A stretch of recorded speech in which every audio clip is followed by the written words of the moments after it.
नमस्कार दोस्तों, मैं सौरभ आपको फिर से आपके YouTube channel tax and compliance में स्वागत करता हूं।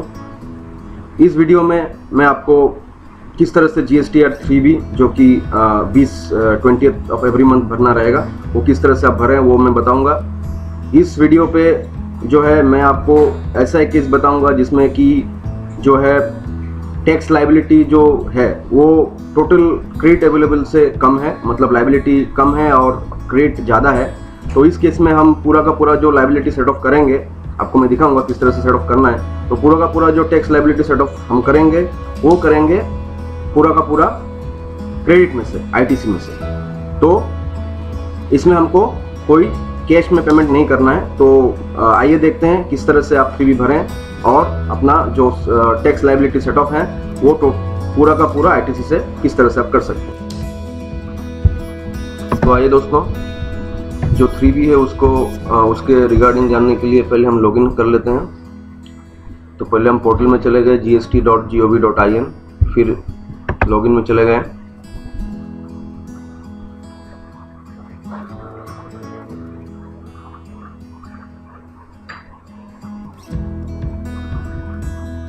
यूजर नेम, पासवर्ड, फिर यहाँ पे कैप्चा डाल देते हैं।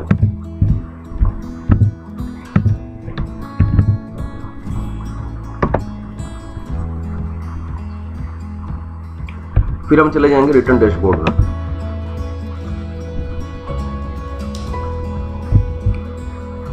फिर फाइनेंशियल ईयर 17-18, फिर रिटर्न पीरियड अगस्त। फिर हम चले जाएंगे, आपको जो ये डैशबोर्ड दिखेगा उसमें आपको जाना है, इसमें मंथली रिटर्न GSTR 3B में। अभी आपको जो है इस तरह का एक बॉक्स खुलेगा। तो इसमें मैं पहले आपको समरी में बता दूं कि किसमें क्या भरना रहेगा। तो पहला वाला बॉक्स है 3.1, उसमें आपको भरना है tax on outward and reverse charge inward supply. मतलब जो भी आपका सेल होगा उसमें जो भी आपका टैक्स लाइबिलिटी होगा वो, प्लस अगर आपका कोई रिवर्स चार्ज में इनवर्ड है उसका टैक्स लाइबिलिटी जो होगा वो आपका इस बॉक्स में आएगा 3.1 में। उसी तरह से अगर आपने कोई सेल करा होगा कोई भी अनरजिस्टर्ड सप्लायर को जो कि इंटरस्टेट सेल है, इंटरस्टेट मतलब स्टेट से बाहर, आपके स्टेट से दूसरे स्टेट में, तो अगर उस तरह का कोई सेल है, आपने किसी को इंटरस्टेट सेल किया है अनरजिस्टर्ड सप्लायर को, तो उसका डिटेल आपको यहाँ पे डालना है 3.2 सेक्शन में। उसी तरह से सेक्शन 4 में आपको डालना है कि आपका कितना ITC एलिजिबल है, आपका जो भी इनवर्ड हुआ है, जो भी आपका इनवर्ड है उसमें आपको कितना क्रेडिट अवेलेबल है वो आप डालेंगे सेक्शन 4 में, एलिजिबल ITC में। सेक्शन 5 जो है उसमें आपको डालना है कि exempted nil and non GST inward supply. आपका कोई भी ऐसा इनवर्ड सप्लाई है आपके पास जो कि आपने कोई अनरजिस्टर्ड से लिया हुआ है, फॉर एग्जांपल जिसमें टैक्स नहीं लगाया, जिसमें GST उन्होंने नहीं लगाया। जैसे फिर मैं एग्जांपल बता दूं कि आपने कोई आपने कंपनी के लिए डीजल खरीदा, पेट्रोल खरीदा, आपका इलेक्ट्रिसिटी का बिल हुआ जिसमें कि GST नहीं लगता है, उस तरह के जो है जो भी डिटेल्स है और आपके जो भी एक्सपेंसेस है वो आपको, जो कि नील रेटेड, एग्जम्प्टेड और नॉन GST इनवर्ड है, उसका पूरा डिटेल आपको इस सेक्शन 5 में डालना है। इंटरेस्ट एंड लेट फी जो है वो अगर आप खुद कैलकुलेशन कर लेते हैं, ये हो गया आपका सेक्शन 5.1। और जैसे ही आप ये सब भरोगे, ये जो पोर्शन है TDS TCS ये तो अभी फिलअप करने का अभी है नहीं, इसलिए ये ब्लॉक आ रहा है, आपको दिख रहा होगा। इसमें आप कुछ कर नहीं सकते, इसका कलर आपको थोड़ा अलग दिख रहा होगा। और ये टैक्स, पेमेंट ऑफ टैक्स का है जो, इसका कलर भी आपको, जो सेक्शन 6 है इसका कलर भी आपको थोड़ा डल दिख रहा होगा। ये डार्क है, ये इसका कलर जो है थोड़ा डल दिख रहा है, क्योंकि ये जब तक आप इसको पूरा ये सब एंट्रीज करके इसको सेव में नहीं करेंगे सबमिट में, तब तक ये मतलब ये जो बॉक्स है वो टोटल बैलेंस जो आपका लाइबिलिटी वो कैलकुलेशन नहीं होगा। वो पहले आपको सब कुछ भरना है अप टू 5.1, इसके बाद ही आप जो है ये बॉक्स आपका जो है वो एक्टिवेट होगा। तो एंट्रीज करने से पहले हमको पहले क्या करना है, इसको सेव करना है, क्योंकि इसको अगर हम सेव नहीं करेंगे तो जो भी हम काम करेंगे, अगर कोई भी रीजन से लॉग आउट हो जाता है तो अपना जो है, जो हमने जो फिगर्स डाले हुए रहेंगे वो सेव नहीं होगा। तो पहले हम सेव करते हैं। अभी जो है हम यहाँ पे एंट्री चालू करते हैं। तो पहले सेक्शन जो है 3.1, इसमें पहले ही मैंने एक एक्सेल का फाइल बना के रखा हुआ है कि किसमें मेरे को क्या एंट्रीज करने हैं, तो वो मैं उसमें चला जाता हूँ। और आपको दिखाने से पहले मैं ये बता दूँ, ये जो GSTR 3B है वो एक ऑनलाइन बिजनेस से रिलेटेड है। मतलब जो ये बिजनेस मतलब होता है इसमें, ये ऑनलाइन बिजनेस, सेलिंग ऑनलाइन। तो इसमें क्या होता है कि ज़्यादातर जो है सेलिंग होता है वो ई-कॉमर्स मार्केट प्लेस से होता है, मतलब अमेज़न, फ्लिपकार्ट, उसमें से सेलिंग होता है। और इस तरह के बिजनेस में 99% जो सेल होता है वो बिजनेस टू कस्टमर स्मॉल होता है, उसमें कोई बिजनेस टू बिजनेस ट्रांजैक्शन नहीं होता। तो उसके हिसाब से मैं इसमें आपको दिखा दूंगा। तो पहले जो सेक्शन है 3.1, वहाँ पे पहले हमको डालना है कि आउटवर्ड, जो पहला ए सेक्शन है वहाँ पे हम डालेंगे outward taxable supply other than zero rated and nil rated and exempted. तो यहाँ पे पहले जो है पहला पार्ट वो आएगा टैक्सेबल वैल्यू, वो हम डाल देते हैं 2853.33। फिर हम चले जाएंगे IGST में, इंटीग्रेटेड टैक्स हो जाएगा 99.87। तो इसमें क्या है, मैंने अलग से यहाँ पे मैं आपको दिखा दूँ कि टोटल जो अगस्त महीने का जो टोटल सेल्स हुआ था वो ये 1, 2, 3 ये टोटल ये हुआ था। और यहाँ पे मैंने कैलकुलेशन करके रखा हुआ है कि एक जो है वो विद इन द स्टेट हुआ था, क्योंकि ये बिजनेस सिचुएटेड है गुजरात में, तो विद इन गुजरात एक ही सेल हुआ था, तो उसमें लगा था CGST और SGST। और उसी तरह से जो बाकी के 3 हैं वो आउटसाइड स्टेट हुआ था, तो उसमें लग गया था IGST। तो ये टोटल IGST ये है, total CGST 21.40 and total SGST 21.40। और उसी तरह से ये ITC अवेलेबल है, जो भी इन्वर्ट हुआ है उसका जो भी है क्रेडिट, ये टोटल है। IGST का क्रेडिट इतना है, CGST का क्रेडिट इतना है और SGST का क्रेडिट इतना है। तो यहाँ पे हमने IGST डाल दिया, फिर सेंट्रल टैक्स में डाल दिया 21.40 और स्टेट टैक्स में डाल दिया 21.40। फिर हम इसको, फिर जो नेक्स्ट है ये हमको एप्लीकेबल है नहीं। अगर आपका कोई outward taxable supply zero rated का है तो आप वहाँ पर डाल दीजिए, और अगर कोई outward supply nil rated exempted है तो आप यहाँ पे डाल दीजिए।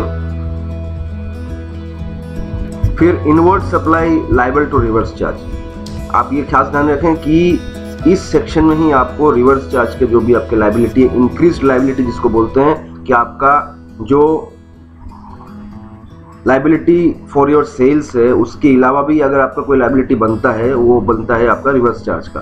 तो कोई भी ऐसा रिवर्स चार्ज का आपका लायबिलिटी बनता है जिसका टैक्स पेमेंट आपके ऊपर 100% आपके ऊपर होता है, तो उसका डिटेल आपको यहीं पे डालना है, इसी सेल पे डालना है। तो इस केस में तो ऐसा मेरे पास वो है नहीं, तो हम इसको ब्लैंक रखते हैं। और यहाँ पे जो आ गया ई सेक्शन में नॉन GST आउटवर्ड सप्लाई, तो ये भी 0 रहेगा। फिर मैं इसको कंफर्म कर देता हूँ।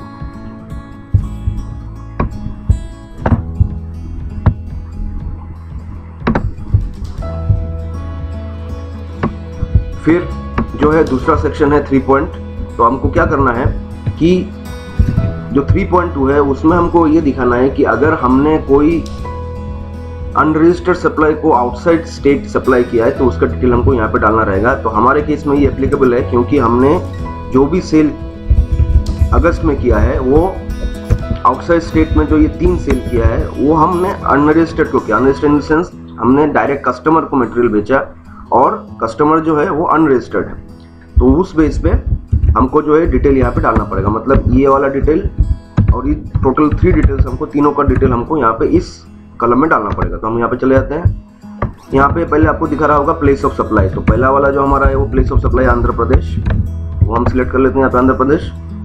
और फिर यहाँ पे टैक्सेबल वैल्यू जो कि है यहाँ पे 665.71 और यहाँ पे आपको डालना है IGST। तो IGST जो है वो हो रहा है 33.29। फिर दूसरा हम इसमें ऐड कर लेते हैं। दूसरा जो स्टेट है, दूसरा जो अपना स्टेट में गया हुआ है प्लेस ऑफ सप्लाई वो है तमिलनाडु। तो हम यहाँ पे तमिलनाडु सिलेक्ट कर लेते हैं, तमिलनाडु। और टैक्सेबल वैल्यू जो है वो टैक्सेबल वैल्यू सेम रहेगा 665, ये सेल भी उसने सेम रेट पे किया था 665.71, और फिर यहाँ पे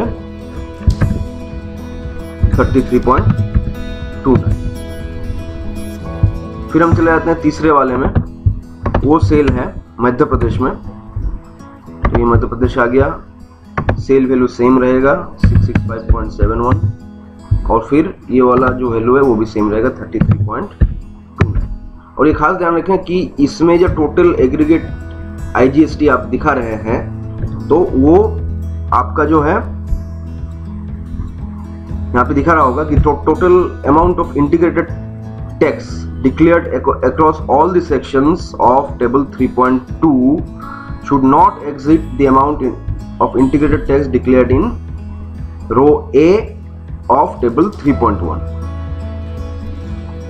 ठीक है, तो ये आप खास ध्यान रखें कि आपके जितने भी अलग अलग सेक्शंस आप इसमें जो है पूरे GST या 3B में, वो उस अलग अलग सेक्शन में आप जहाँ भी IGST का फिगर दिखाएंगे, उसका टोटल सम जो है वो, पहले इसको मैं सेव कर देता हूँ, कंफर्म। जो टोटल सम जो है, मतलब बोलने का ये कि हर एक जगह पे जो भी आप IGST आउटवर्ड IGST आप दिखाएंगे, उसका टोटल सम इसमें जो आपने IGST इस कॉलम पे दिखाया है इस पोर्शन में, उससे ज़्यादा नहीं होना चाहिए। तो फिर मैंने इसको कंफर्म कर दिया। तो अभी हमने दो सेक्शंस भर दिए, 3.1 और 3.2। फिर मैं इसको सेव कर देता हूँ। यहाँ पे दिखा रहा होगा save requested, request received.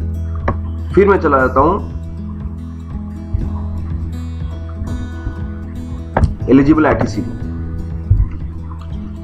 Eligible ITC में जो पहला वाला पार्ट है, इसमें जैसे 1 पे है इंपोर्ट ऑफ गुड्स, वो एप्लीकेबल है नहीं। वो अगर आपका कुछ है तो आप इंपोर्ट ऑफ गुड्स यहाँ पे डालेंगे। इंपोर्ट ऑफ सर्विस अगर होता है तो आप यहाँ पे डालेंगे।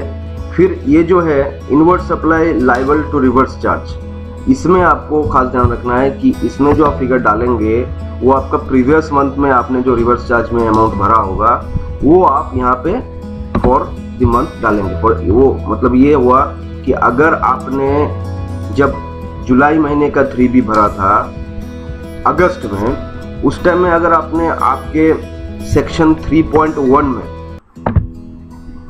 मतलब अगर आपने जुलाई महीने में इस सेक्शन में 3.1 सेक्शन में डी, ये डी जो inward supply liable to reverse, यहाँ पे अगर कुछ फिगर दिखाया था और उसका टैक्स भरा था जुलाई महीने के 3B में, तो वो जुलाई महीने का जो 3B में आपने कंसीडर किया था, वो जो रिवर्स चार्ज का अमाउंट है वो आपको यहाँ पे डालना है। इसमें आपको प्रीवियस मंथ का डालना है, फॉर द मंथ नहीं डालना, क्योंकि रिवर्स चार्ज का जो पेमेंट होता है वो पूरा का पूरा कैश में होता है और पहले आपको पेमेंट करना पड़ता है और बाद में उसका क्लेम लेना पड़ता है। तो यहाँ पे आपको वो डालना है। और अगर कोई इनवर्ड सप्लाई फ्रॉम ISD है तो आपको ये इस कॉलम पे डालना है, और बाकी अदर देन ऑल दोस जो भी है सर्विस और बाकी इनवर्ट का, वो आपको यहाँ पे डालना है। तो मेरे लिए ये एप्लीकेबल है तो मैं यहाँ पे डाल देता हूँ। तो मैं इस शीट में चला जाता हूँ, यहाँ पे मैंने बना के रखा हुआ है। तो मेरा जो आएगा 411.84, तो मैं यहाँ पे 411.84, और फिर यहाँ पे जो आ जाएगा सेंट्रल टैक्स में आ जाएगा 202 और स्टेट टैक्स में 202। तो ये मेरा हो गया टोटल ITC, और मैं ये कंफर्म कर देता हूँ और वापस यहाँ पे जाके इसको कर देता हूँ सेव। हाँ, तो अभी जो है अपना जो 3 पार्ट है, पहला मेरा आउटवर्ड सप्लाई का डिटेल मैंने डाल दिया, फिर मैंने 3.2 में डाल दिया कि आउटसाइड स्टेट है जो कि अनरजिस्टर्ड को मैंने सेल किया, और ITC डाल दिया। इस केस में जो ये मैं आपको दिखा रहा हूँ जो वीडियो, इसमें इस केस में ऐसा है कि ITC जो है वो आपको दिख रहा होगा कि ITC जो अवेलेबल है वो टोटल लायबिलिटी से कम है या टोटल लायबिलिटी से ज़्यादा है। तो इन दैट केस क्या होगा कि इस केस में हमको कोई टैक्स जो है भरना नहीं आएगा। हमको पूरा का पूरा जो टैक्स लायबिलिटी है वो हम सेट ऑफ करेंगे ITC अवेलेबल से। तो हम चले जाते हैं फिर यहाँ पे जो आपको दिख रहा होगा प्रीव्यू एंड सबमिट 3B। तो आप जब तक यहाँ पे सबमिट बटन में क्लिक नहीं करेंगे, मैं यहाँ पे सेव कर देता हूँ पहले एक बार। हाँ, आपको दिख रहा होगा GST 3B detail successfully submitted, save successfully.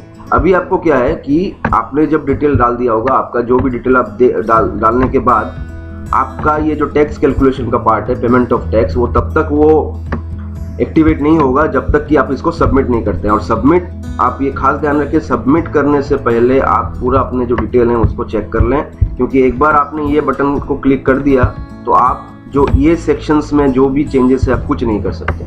तो हम इसमें क्लिक करते हैं प्रीव्यू एंड सबमिट 3B। तो यहाँ पे आपको पहले प्रीव्यू दिखाएगा कि भाई आपने जो डिटेल्स डाले हुए हैं वो इस तरह से।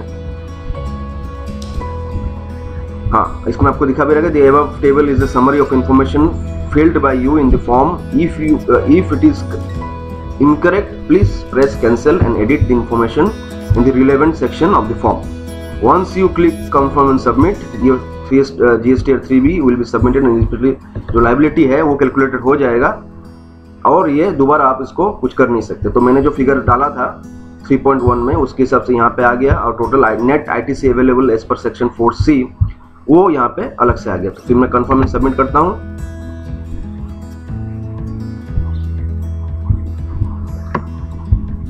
तो आप देख रहे हैं कि जैसे ही मैंने इसको सबमिट किया तो यहाँ पे जो है पेमेंट ऑफ टैक्स जो है, जो पहले एक्टिवेट नहीं था वो एक्टिवेट हो गया। फिर मैं इसमें क्लिक करता हूँ। अब जो है मुझे सेट ऑफ करना है, तो टैक्स पेबल आपको दिख रहा है वहां पे, ये पोर्शन जो है इसमें आपको सेट ऑफ करना है। तो आपका जो है पहला जो टैक्स, ये बॉक्स में पहला टैक्स पेबल दिख रहा है कि IGST को मुझे 100 रुपीज जो है वो पेमेंट करना है। उसी तरह से सेंट्रल टैक्स में मेरे को 21 करना है और स्टेट टैक्स में 21 करना है। इसमें क्या होता है कि राउंड ऑफ करके फिगर ले लेता है। मैंने यहाँ पे कैलकुलेशन करके रखा हुआ है। जैसे यहाँ पे मेरा कैलकुलेशन है कि IGST 199.74 करना है, सेंट्रल टैक्स जो है 21 करना है और स्टेट टैक्स जो है 21 करना है, लेकिन यहाँ पे क्या राउंड ऑफ में फिगर ले लेता है। तो मेरे पास दो ऑप्शंस है, आइदर मैं ITC से जो है मेरा लाइबिलिटी सेट ऑफ करूं और ITC के बाद अगर कुछ बैलेंस बच जाता है लाइबिलिटी का तो मैं कैश के थ्रू इसका सेट ऑफ करूं। तो मैं जैसे यहाँ पे क्लिक करता हूँ आपको दिख रहा होगा कि यहाँ पे अवेलेबल बैलेंस बता रहा है जो कि आपका ITC है। तो मैं यहाँ पे 100 डाल देता हूँ कि मैंने पूरा का पूरा मेरा जो लाइबिलिटी है 100 रुपीज का IGST का वो मैंने ये अवेलेबल 312 में से एडजस्ट कर लिया। फिर मैं आगे बढ़ जाता हूँ। फिर इसमें आपको दिख रहा होगा कि सेंट्रल टैक्स में 202, लेकिन आपको इसका एडजस्टमेंट यहाँ पे करना पड़ेगा, ये सेंट्रल टैक्स में। तो सेंट्रल टैक्स में मेरा जो लाइबिलिटी है 21 है और यहाँ पे आपका अवेलेबल बैलेंस है 202, तो मैं यहाँ पे 21 डाल दूंगा। उसी तरह से जो स्टेट टैक्स है उसमें क्या है कि मेरा जो लाइबिलिटी वो 21 है उसी तरह से, और यहाँ पे अवेलेबल है 202, तो मैं यहाँ पे 21 डाल दूंगा।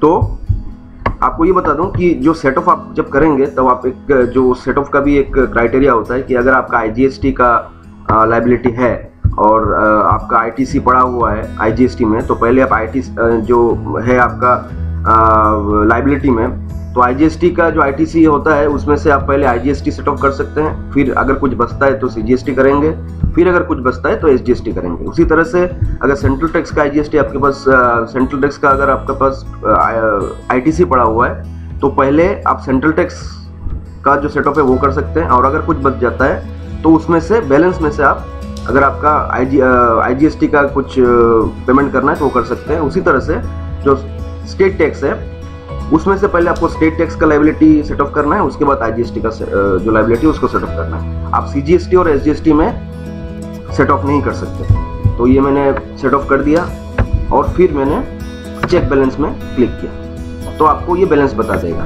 कि आपका जो है वो कितना ITC बैलेंस पड़ा हुआ है। ओके कर दिया।